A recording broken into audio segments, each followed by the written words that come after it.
Happy Advent to everyone.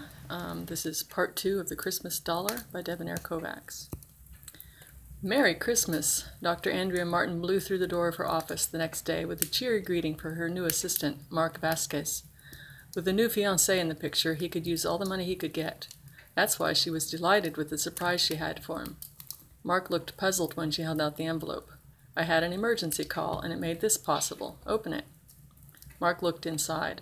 "A Christmas bonus? I've only worked here 3 months." "And made yourself indispensable.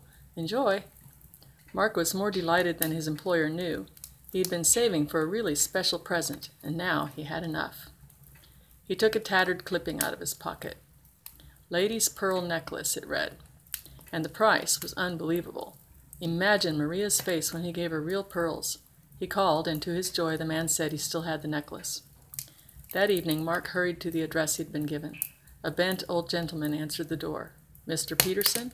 "Yes, come in." Mark stepped into the dim house. It smelled faintly musty. Mr. Peterson shuffled over to an old piano and took down a case from its littered top. When he opened the case, Mark felt dizzy. The 2-strand necklace shone as if with its own light. A sapphire hung from it like an angel's tear.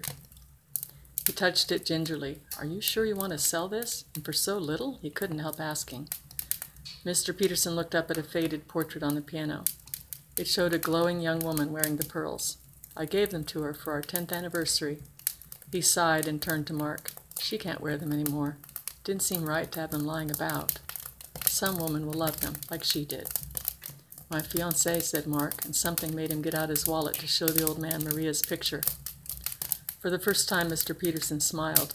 "You looked years younger. Lucy would like that," he said simply.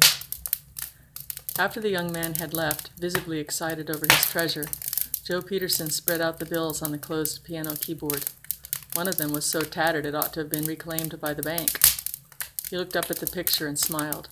"I wish we could see your face when he gives them to her, Lucy. What'll I do with this money? I don't need much anymore." He still hadn't decided when he went to bed that night.